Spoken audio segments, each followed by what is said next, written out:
Independentemente de qual seja a sua inclinação política, mais para a esquerda, mais para a direita, simpático ou contra o presidente Bolsonaro, não dá para contestar o fato de que o meio ambiente e os povos nativos não são uma prioridade neste governo. Quer dizer, é mais justo dizer que eles estão mais para obstáculo. Ouve só este trechinho aqui de um discurso do presidente. Nós queremos integrar o índio à sociedade e queremos fazer o casamento do meio ambiente com o progresso. A nossa Amazônia, a região mais rica do planeta Terra, ao casar o desenvolvimento com a preservação ambiental, nós faremos sim, mais do que o coração do Brasil, seremos a alma econômica do nosso Brasil. Tem muito desse discurso que é aplicado na prática, pelo próprio governo. Não demarcamos, nos últimos 13 meses, uma só terra indígena. Mas tem também uma série de ações de outras pessoas, de fora do governo, que esse discurso legitima ou até incentiva. Por exemplo, imagina se você é um dono de terra, ou até mesmo um trabalhador rural ou garimpeiro, na fronteira amazônica ou em outras regiões do país, e é vizinho de reservas indígenas, e ouve esse tipo de discurso do presidente. Essa região aqui, a FUNAI há pouco tempo trouxe para cá 67 índios. Alguns importados vieram do Paraguai para cá. E agora, toda essa área riquíssima em grafeno está sendo requerida para a FUNAI para que seja uma reserva indígena. É a velha máxima, não existe terra rica que não exista também ali uma reserva indígena. Ou este. Nós queremos integrar, não admitimos aqueles que querem que o índio permaneça como homem pré-histórico preso em seu território. Nós queremos que o índio tenha o mesmo direito que o seu irmão fazendeiro do lado tem. O índio é nosso irmão, estamos buscando integrá-lo à sociedade. Por mais que esse discurso venha com verniz de empatia, o índio é nosso irmão, queremos que ele tenha o mesmo direito, essa é uma fala ofensiva, porque classifica o modo de vida dos indígenas como pré-histórico, ou seja, menos evoluído. Essa é a base para a construção do preconceito contra indígenas no Brasil. Na visão do Bolsonaro, o único direito que o índio pode ter é o de explorar a terra como fazendeiros e garimpeiros. Bolsonaro não reconhece o direito de pessoas que querem apenas viver usufruindo dos recursos naturais da terra, sem o objetivo de gerar dinheiro. Nas palavras dele, isso é algo desintegrado da nossa sociedade. Esse discurso alimenta a visão raivosa daqueles que atacam o modo de vida indígena, como se fosse de preguiçosos, daqueles que se consideram superiores. O pior é que esse discurso preconceituoso gera ações concretas e sangrentas. No Maranhão, o líder indígena Paulo Paulino Guajajara, morto em uma emboscada na sexta-feira, já tinha alertado para ameaças que vinha recebendo. Paulino é um dos mais de 40 Guajajara assassinados no Brasil desde os anos 2000. Esses números são do relatório Violência contra os Povos Indígenas no Brasil, do Conselho Indigenista Missionário, o CIMI, e mostram ainda que entre 2006 e 2019 aconteceram 44 invasões em terras desse povo. Essa ofensiva obrigou os Guajajara a criarem um grupo para proteger suas terras, os chamados Guardiões da Floresta. Paulo Paulino Guajajara era um deles. E é sobre ele que a gente vai falar neste episódio. Eu sou Daniel Camargos e esse é o podcast Cova Medida. Esse podcast é um programa da Rádio Batente, a central de podcasts da Repórter Brasil. Estes episódios fazem parte de um especial multimídia da Repórter, também chamado Cova Medida, que conta a história das 31 pessoas assassinadas em casos envolvendo violência no campo só em 2019, o primeiro ano do governo Bolsonaro. Te convido a visitar o site da Repórter Brasil e seguir a gente nas redes sociais depois de ouvir este episódio. Com a ajuda dos jornalistas que produziram essa série, a gente vai traçar um panorama dos casos de violência no campo, que quase sempre não dão em nada, ficam impunes. O nosso site é repórterbrasil.org.br e siga a gente nas redes sociais para conhecer as outras histórias que contamos no especial Cova Medida.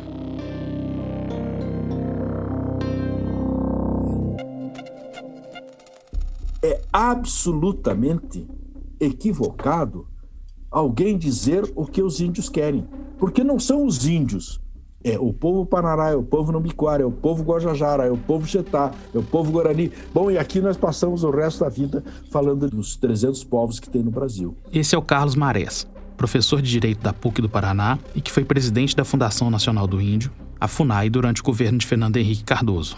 Quando o governo, especialmente o presidente da República, diz que os indígenas querem melhorar suas condições de vida, querem virar branco, ele está mentindo, porque ele não perguntou. Sem perguntar, não dá para saber. Portanto, tem que consultar, e consultar seriamente. Ele se refere às falas do Bolsonaro, que você ouviu no começo do episódio. Esses argumentos do presidente, repetidos desde antes da eleição, escondem o interesse econômico pelas terras ocupadas há muitos e muitos anos pelos indígenas. É uma disputa por território. Os territórios que os indígenas estão e que vivem e que sempre estiveram são os últimos territórios preservados que nós temos no Brasil. E, portanto, existe uma riqueza visível, independente das riquezas minerais, das outras riquezas invisíveis, digamos assim, há uma riqueza visível, que é a própria floresta. Quando o governo acha que as florestas devem ser destruídas, porque o que importa é a possibilidade de ganho econômico, já cria um problema, porque esses especuladores se sentem muito mais à vontade para enfrentar a floresta, para ir buscar as riquezas visíveis da floresta, que são fáceis de tirar, em todo caso. E como a maior parte das florestas são terras indígenas, bom, nós temos um problema também com os povos indígenas. Então, a Constituição Brasileira de 88, que garante aos índios o direito de continuar existindo como índios. Ou seja, os índios podem ser índios para sempre. Eles não precisam não ser índios. Para chamar a atenção do mundo para as ameaças contra o direito de existir, em novembro de 2019, lideranças indígenas brasileiras foram convidadas a falar ao Parlamento Europeu, numa missão chamada de Nem Uma Gota a Mais. Sonara veio da Amazônia brasileira, noroeste do estado do Amazonas. Sou do povo Baré, da terra indígena Alto Rio Negro. Além do discurso no Parlamento Europeu, elas foram recebidas por várias autoridades locais. Nossa jornada, elas são de 35 dias, 12 países e 20 cidades. Destes encontros, surgiram alguns pedidos por parte dos brasileiros. E a gente vem denunciar, a tentativa de genocídio dos nossos povos no Brasil. E foi nesse período que Paulino Guajajara foi assassinado, justamente no momento em que os olhos da Europa estavam sobre o Brasil. We begin today's show in Brazil, where an indigenous forest protector named Paulo Paulino Guajajara was shot dead in the Amazon. Un gardien de la forêt amazonienne a été tué. Paulo Paulino Guajajara est tombé dans une embuscade tendue par des hommes armés. Maranhão-ലെ Arariboya എന്ന സ്ഥലത്ത് വെച്ചാണ് പൗലോ പുലിഞ്ഞോ കൊല്ലപ്പെട്ടിരിക്കുന്നത്. La violencia contra los indígenas vuelve a estremecer la Amazonia brasileña. Este viernes un grupo de madereros mató en una emboscada a este hombre, Paulo Paulino Guajajara. O grupo de agentes florestais indígenas Guardiões da Floresta foi emboscado por madeireiros na noite de ontem dentro da reserva indígena Arariboya, na região de Bom Jesus das Selvas, que fica a 466 quilômetros aqui da capital São Luís. As invasões na terra indígena Arariboya continuam, assim como nos outros territórios indígenas do Maranhão, onde também outros assassinatos aconteceram, A gente teve a morte do... Essa é a repórter Maria Fernanda Ribeiro, que apurou essa história para o especial Cova Medida, para o site da Repórter Brasil. Durante a produção da reportagem, a Maria conversou com Gilderlan Rodrigues da Silva, coordenador regional do CIMI. Ele conhecia o Paulino desde pequeno e tem acompanhado as investigações. Então a morte do Paulino para você foi muito impactante. Demais. Quando fiquei sabendo, eu quase não acreditava. Ele tinha relatado para você alguma coisa antes? Já antes a gente já vinha conversando com eles, não só com o Paulino, mas com todo o grupo, Porque o grupo dos Guardiões, Eles sempre conversavam comigo dessas ameaças. A gente já tinha nós tínhamos pedido a inclusão deles no programa de defensores, porque sabia que eles estavam correndo perigo, O Gilderlan falou aqui dos Guardiões, e ele está se referindo aos Guardiões da Floresta. A criação desse grupo foi um pedido dos anciãos aos mais novos da terra indígena Arariboya, feito na primeira assembleia deles, em 2007. De lá para cá a gente foi trabalhando, né? Trabalhando com eles. E aí em 2011, 2012, né, ele pegou mesmo esse nome, né? Porque daí a FUNAI também começou a atuar junto, né? Oferecer as ajudas e criou essa questão dos guardiões. Aí de lá para cá ficou, né? E como o Juderlan falou, Paulino e vários dos guardiões da floresta vinham sofrendo ameaças de morte. Essa aqui é uma gravação do próprio Paulino Guajajara, falando para um documentário da Thomson Reuters Foundation. Lá no povoado lá tem um caralho lá branco que tá jurando de me matar. E agora mesmo não tá nem com um mês que ele andou atrás de mim para matar eu por causa que eu defendo a floresta. Ele é madeireiro? Mas ele é pistoleiro pago por madeireiro. Em setembro de 2019, o Paulino e outros guardiões tinham sido incluídos num programa de proteção. Então, assim, 2 meses depois dele ser incluído num sistema de proteção, ele foi assassinado. E você acha que a chegada dos guardiões acirrou o conflito? Porque aí os madeireiros perceberam que tinha gente ali para defender? Isso acirrou, isso sim. Exatamente por isso, porque aí eles sabem que tem gente dentro do território, os indígenas, que estão fazendo a proteção. Então isso se acirra, né? Se acirra mais o conflito. Porque antes havia as denúncias, se faziam as operações, mas não dava em nada praticamente. Não dava em nada. De acordo com o Ministério Público Federal, um dia antes do assassinato do Paulino, invasores entraram no território indígena. O Paulino e outros guardiões estavam fazendo a ronda. Encontraram na floresta uma moto que era dos invasores que estavam ali para caçar ilegalmente. E eles apreenderam essa moto. No dia seguinte... Essa informação é importante. Os guardiões não só fiscalizam e denunciam, eles apreendem provas.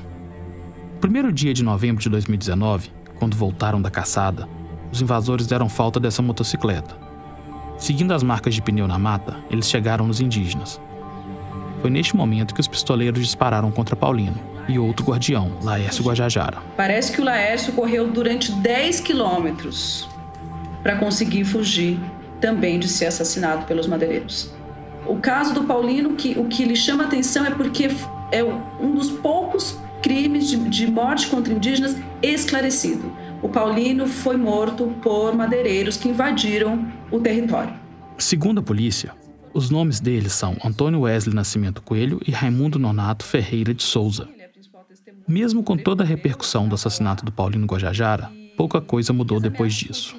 As informações que a gente recebeu é que as ameaças continuam. Agora, elas recaem sobre a família do Paulino. Eu conversei com o pai e com o irmão, né?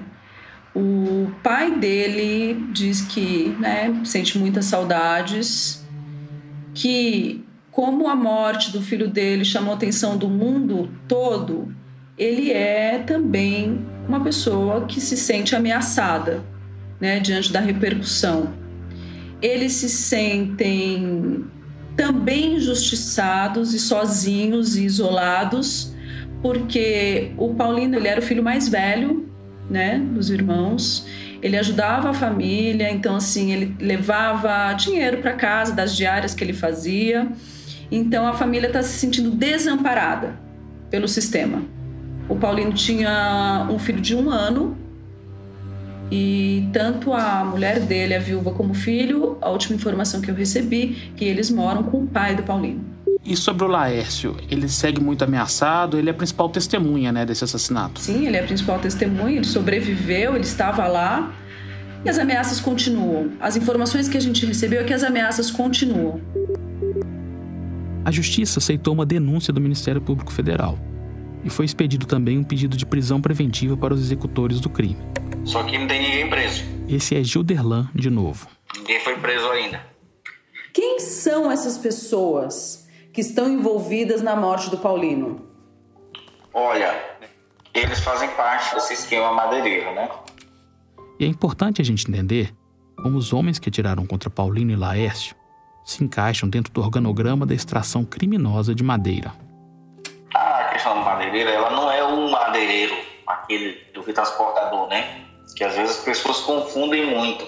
Só que quando você fala da retirada de madeira ilegal dentro de uma terra indígena, você tem que olhar Desde o cara que se diz que é o caçador, que vai lá, que é o cara que vai fazer a identificação da área, o cara que vai iniciar, né? O serrador, né? O dono do caminhão, o cozinheiro, tá? Porque é toda uma estrutura montada, né?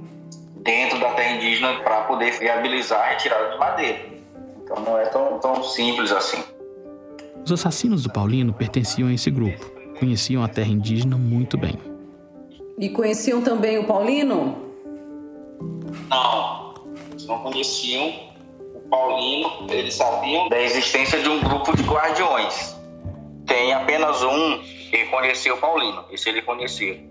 E eles tiveram problemas, né, lá nas aldeias, porque ele continuava levando madeira lá para dentro do território.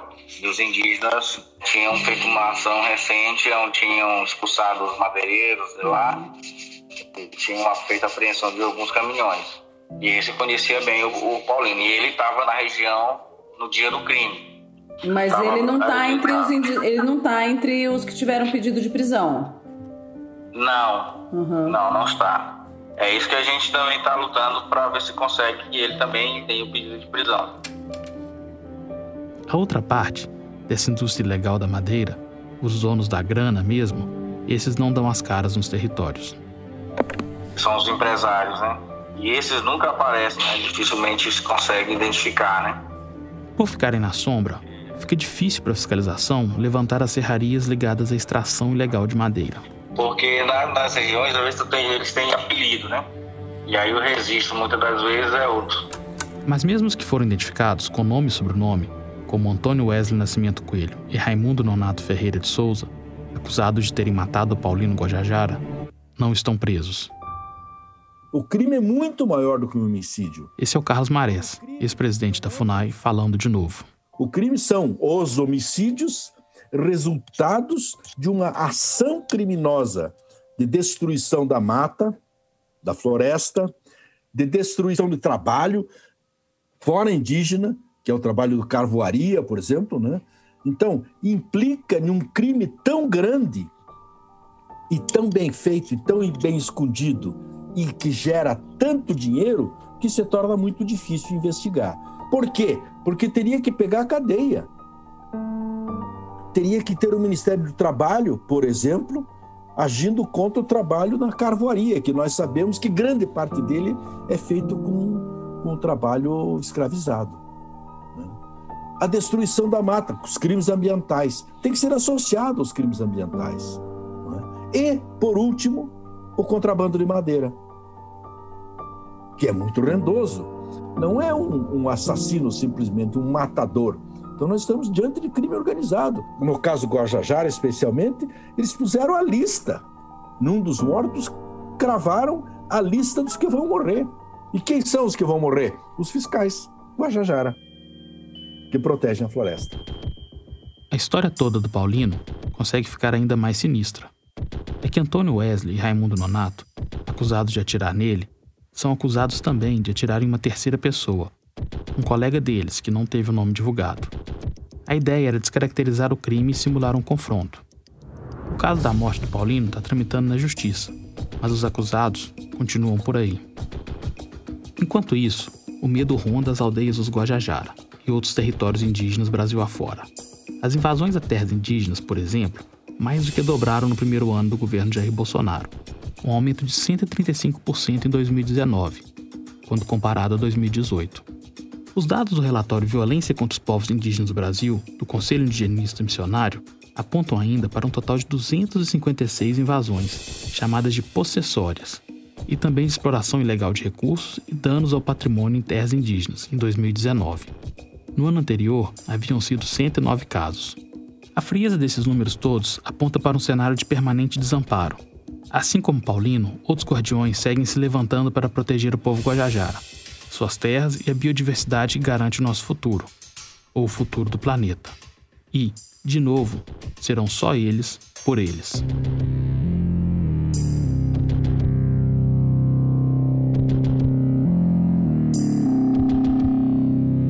Esse podcast é baseado nas investigações feitas pela Repórter Brasil para o especial multimídia Cova Medida, que tem coordenação de Ana Magalhães, Mariana Della Barba e eu, Daniel Camargos.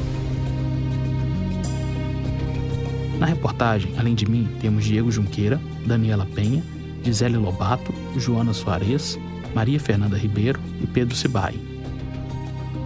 Maíra Sartorato é a nossa responsável pelas redes sociais. Jonas Santana é o nosso estagiário. A edição adicional é de Denise Mota. Já o desenvolvimento e o design do especial ficaram a cargo da Café. O podcast Cova Medida é uma produção da Rádio Novelo para a Rádio Batente, a central de podcasts da Repórter Brasil. A coordenação geral do podcast é da Paulo Scarpim.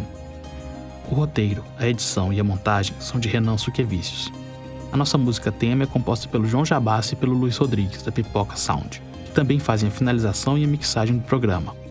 A coordenação digital é da Kelly Moraes e a distribuição é da Bia Ribeiro. Você ouviu aqui os áudios captados pela Articulação dos Povos Indígenas do Brasil, Reuters e TV Globo. Antes de ir embora, um recado. A Rádio Batente está nos principais aplicativos de podcast e também no YouTube. Você pode se inscrever no canal da Repórter Brasil e comentar sobre o que você está achando dos episódios. Te espero na semana que vem.